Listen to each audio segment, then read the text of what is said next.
We're here at Massey University, Albany campus.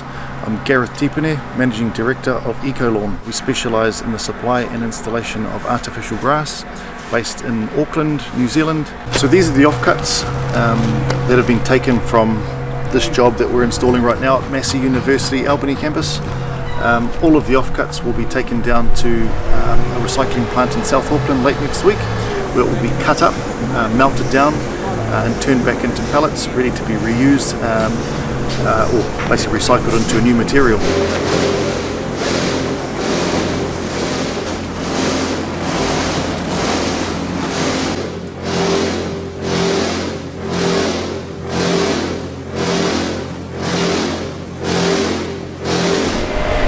All these offcuts are going to go into the recycling plant here, where they will be cut up, granulated, and then turned back into another material.